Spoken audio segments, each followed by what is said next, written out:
Hydrorazor hole gluing. Parts you will need: 3D printed hole-in pins, plastic bonder, and a thin sheet of wood. The boat files will be linked in the description below.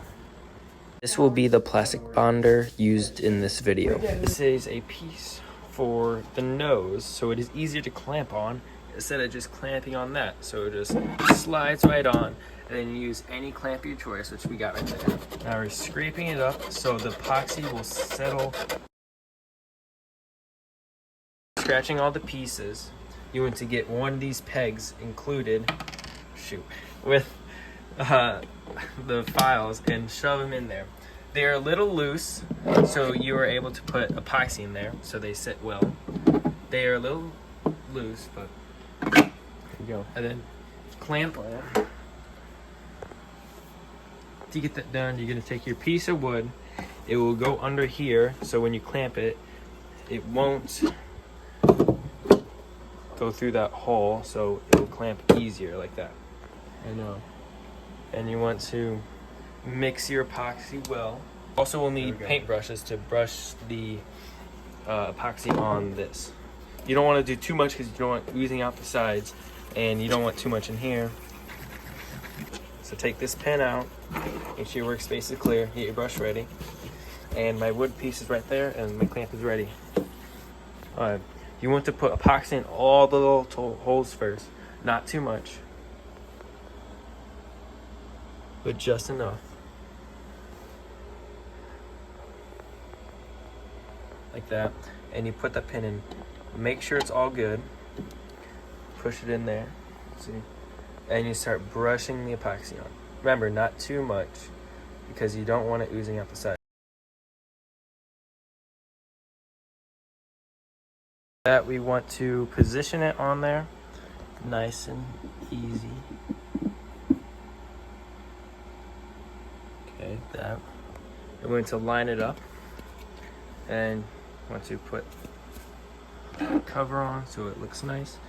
After you get it all clamped up, make sure it does not twist, because you do not want it twisting. We're wiping up all the excess. This small pin right here is going to align it for you, so it won't be too hard. So even though it looks like it's scratching off because the layer line, I mean not the layer lines, the build plate, just do it anyways. So just try and wait fast. Yeah, epoxy dries. And if you're watching this far, don't forget to like and subscribe. This lid right here, I printed differently because I had it like that. So you guys won't have it. It will look like that for that lid. Really nicely. Because it's flat, you can put it against a table and let it smush together. After a while, there won't be a gap because the pins, great idea. So to keep it all together, just put that right there to dry evenly with that right there. Next, we're gonna work on this behemoth of a piece. Forget to scrape it. Since of these little pins, when you put it on, it should be like zero twist. Like, see how much twist there is? And you want to paint it on nicely.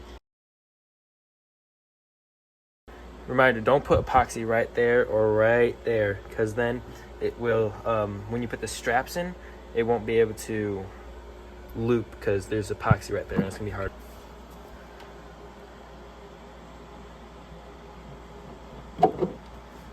Alright, perfect. I need your help, John. Alright. After you get it all that, it should not twist, and if it does, you can always twist it back. And don't forget to wipe away, especially in those seams where that cover is going to go. Get all that, set it aside nicely. After this is all laid out, you got to make sure it's cured enough in order for it to do the last piece, because we're doing it in pairs, so it's easier like that. And then the final piece, we put that one right there on this one, let that dry, and then once that dries, you're gonna put it on that piece, so it's not all at once and you have to hassle so many things. As fully cured, you're going to want to take the secondary piece that I haven't glued to anything yet and put it towards the big one or the small one, doesn't matter. Drip any.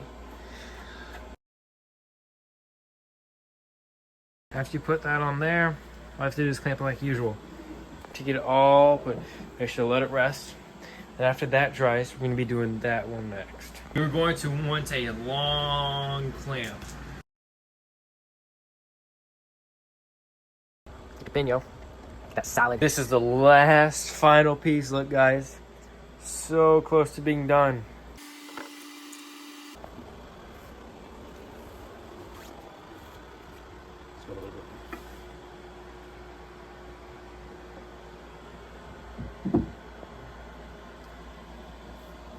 Once it is all clamped up, and we propped it up using this and some books. Pretty dangy, but looking good. After it is done drying, kind of, you want to use epoxy just to fill in all the gaps that there might be. You don't have to do this, but if you want to, you can do it for just extra durability and water tightness. You can see we are filling all these edges in. And don't worry, you can sand them later. It's finally done. All you gotta do is let it cure for 24 hours. Right there. And yeah, see you the next part, I guess. Yeah, don't forget this. Put a little bit of epoxy on this little thing and make sure you get a set screw, which will be right there. Warning, everything you see may or may not be in the files because of new versions. Please be aware. Your entire boat is finished. You will want to put these on. The screw sizes will be right here, and they're included in the description on Colts. And after all this is put in, we have different colors because, yeah. And then you want to make sure this is level with your ground. We added some tiny washers over there. These washers will be included with the screws. Before you put the waterproof receiver box together, make sure you pair the controller to the receiver. If you get this printed, you want to put your receiver and all the wires in here. They should fit unless you got a different receiver.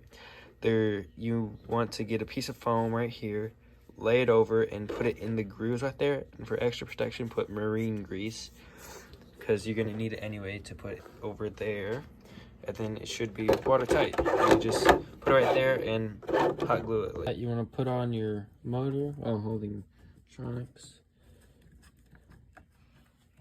Yeah. The screw sizes will be up above right there.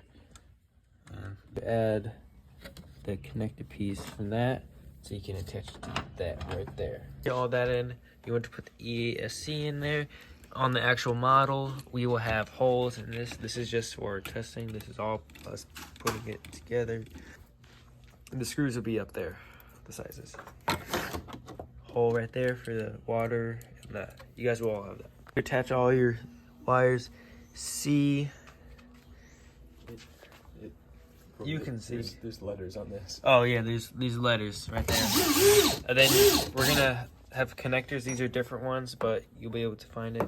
Once that's all screwed in, you want to hot glue this down, because hot glue, and it should be good. And then you put that in.